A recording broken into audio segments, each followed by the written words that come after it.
Hey everyone, I am back with part 2 of my story. But also in this video, I'm going to talk to you about the 3 things that I did and the self-care that I started to do to better deal with my emotions during my separation and divorce. These things started my process of healing, and so that's why I wanted to talk to you about these things today. I plan on doing a series on emotions, with this video being part 1, because I will talk about several emotions today. But in this video specifically, I'm going to mainly be focused on the emotion of sadness. Unfortunately, we don't, in society, when it comes to churches and a lot of other spaces, we talk about grieving when someone dies. We talk about how to handle financial circumstances. But we do not talk about one of the most painful things that someone could ever experience, which is divorce or separation. So, disclaimer, I am sharing my story and what I went through and learned through my experience. Your experience may be different from mine. I am not a health professional or an expert. I am not saying what helped me will help you, but I hope something that I say will make a difference in your life. I am a Christian woman of faith, so a lot of information that I have will be rooted in my faith. Remember to subscribe and click the notification button so you can get notifications when I upload a new video, because I do plan on doing that in the future. So for the first half of my video, I'm going to tell it in a story form because it keeps me from rambling. And then I'm going to move to the 3 things I did to shift out of that state of sadness.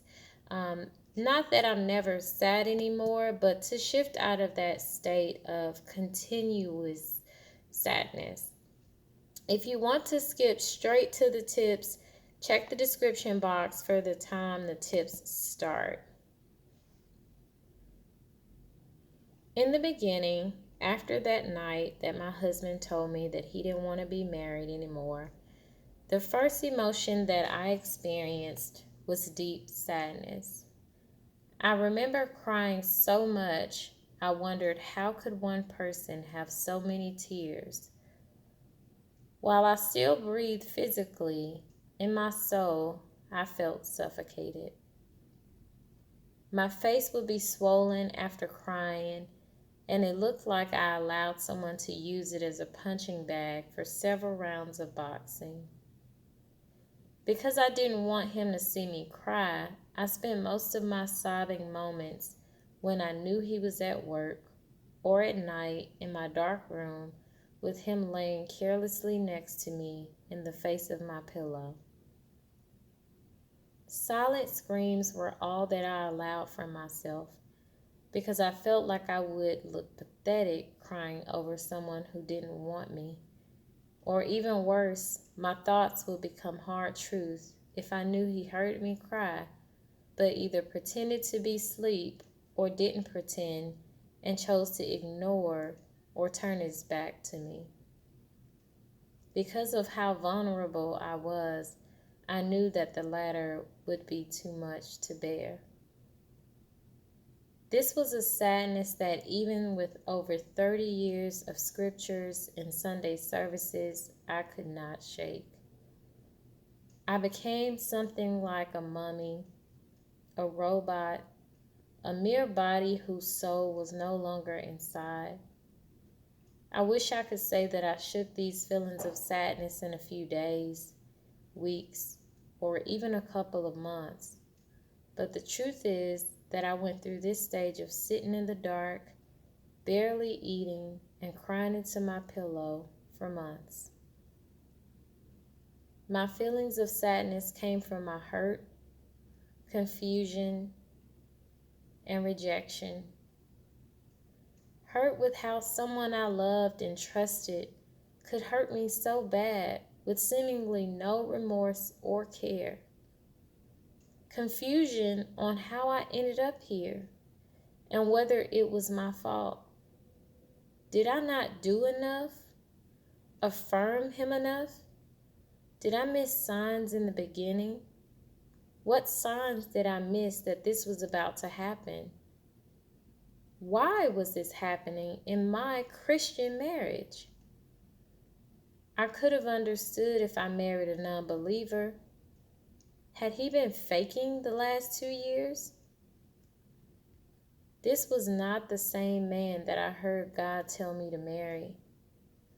I know I heard God's voice and confirmation telling me to marry him, so how could I end up here? I felt rejection, not just from my husband cheating, which created its own feelings of insecurity, and thought comparisons to the other woman about what she did or did not look like, what she did or did not do, whether she was more fun or funnier than me, prettier, or more of a cheerleader to him than I was. As if this was not enough, my husband did not apologize. He did not beg for my forgiveness like I had seen so many times before in movies. This lack of remorse made me feel like I had been stabbed with a 6-inch newly sharpened knife to an already ripped open heart. Was I not even worth fighting for? Not finding any remorse or care that I desperately searched for through him, I called family and friends for comfort.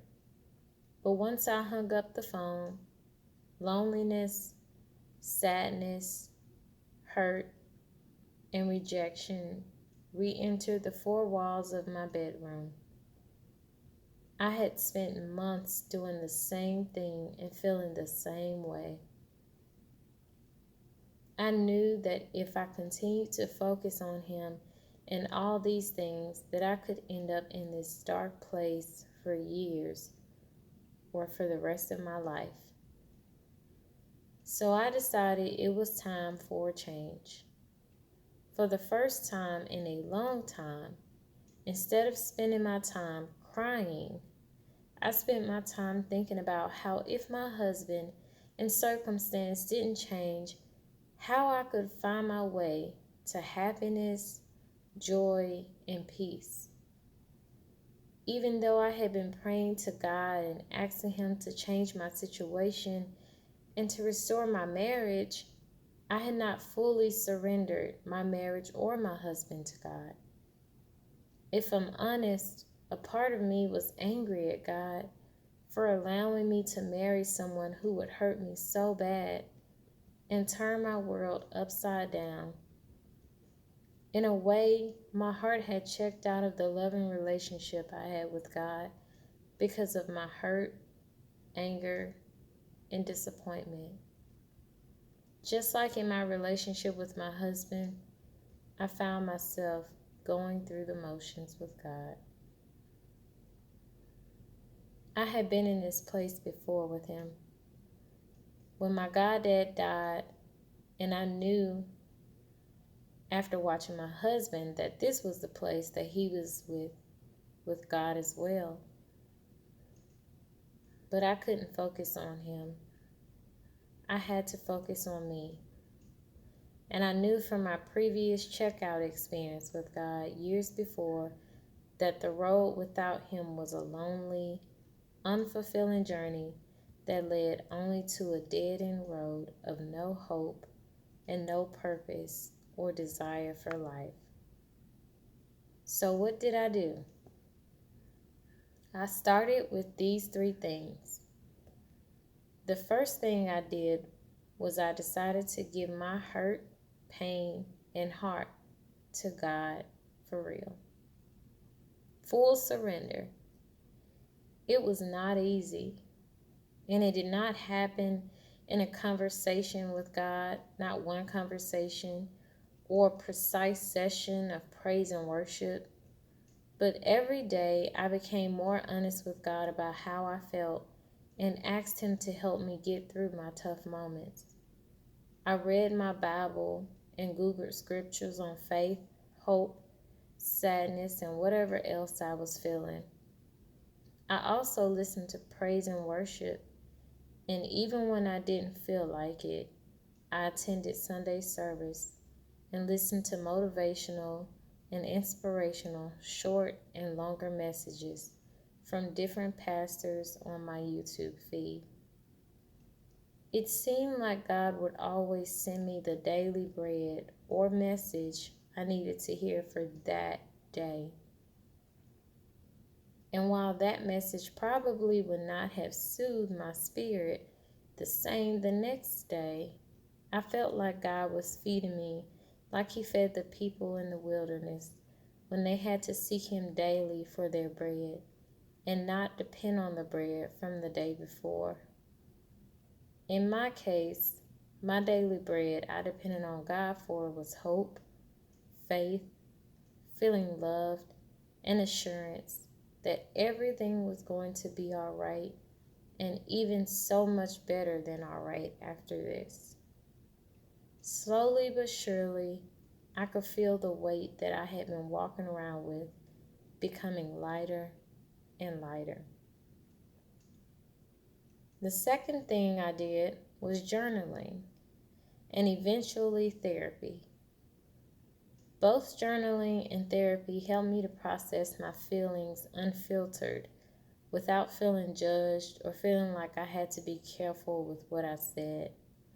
Sometimes talking to family, loved ones, and friends, I became repetitive and I began to feel like I was a whining crybaby who just would not get over it. But journaling didn't make me feel that way. I know a lot of people don't like to journal because it feels like writing reminds you of school or work, but I found it beyond therapeutic and beneficial. There were so many thoughts that I could not say aloud because I would break down into tears. But I knew I needed to say them aloud or at least write them to confront them. So I wrote them in my journal. Many times, tears made their way down my eyes as I took away the need to write what I thought I should be thinking or feeling and just wrote the truth of where I was, dumping out the negative feelings and piles of trash in my heart. And eventually, I began to have the desire to write myself hopeful messages and scriptures that came into my mind and spirit once the trash can was empty. Then came therapy. To be honest, I have never been a big fan of therapy because I don't care for talking about my childhood. I just want to address now. I know that a lot of things are rooted from childhood, but in this moment, I didn't want to know so much of the source of my feelings. Though I knew that could help, I wanted to know how I could operate through them. I explained this to my therapist after praying God send me the right one because I had ditched two on prior occasions. I told her that I needed help to walk through my current feelings and circumstances in a way that was honest but still allowed me to enjoy my everyday life. I only met with her once or twice a month, but when I did, I left with more tools for my journey. The third thing I did was I studied and I implemented self-care. I took out the time to figure out and learn what self-care meant to me. What did I like to do? What did I enjoy? What did I enjoy but I stopped doing once I got married? What are things that I wanted to do but didn't because I didn't make time for it after I got married? What little things brought a smile to my face? How could I set the mood for joy and peace in my everyday space? Since I told my therapist that I love beaches, she suggested that I try taking a relaxing bath, so I did. I lit a candle, turned off the lights, and let my music play. This was relaxing, but I was more of a shower girl, so I turned my bathroom into an everyday spa vibe by plugging in a wall light / candle diffuser. As I showered with an ambianced, dark room with only a glimpse of light, the scent of the essential oils in the diffuser and arising from the steam of my shower that I had sprinkled at the bottom of the shower soothed my spirit. Erisa Nicole, soothing gospel and non-gospel saxophone instrumental played in the background. It had no words, but yet it spoke so clearly and softly to my soul. It was in this daily spa-like shower and eventually doing more things alone, like going for a walk in a garden, park, or to the movies, that made me feel like I was finally taking care of myself. During my morning showers, I played YouTube inspiration videos like Grace for Purpose and Be Inspired. 10 minutes of inspiration that would put me in the right mindset for my day and also open another window for God to give me my daily bread. I realized that by the time I showered in the morning, to my morning inspiration, read a morning devotional from my Joyce Meyer's Everyday Bible, and had a conversation with God from 2 to 10 minutes, I had begun to feel and think more uplifted and at peace, which was my daily goal. I know this video was kind of long, but I wanted to cover a lot. I hope you were encouraged by something that I said in this video. Remember that you are not alone and keep pressing forward. In the future, I will do Bible studies about what I studied that helped me, but for now, I know that I did not want to necessarily hear that at the beginning of my journey, so I did not want to put that in this video. Please like, share, and subscribe. Bye.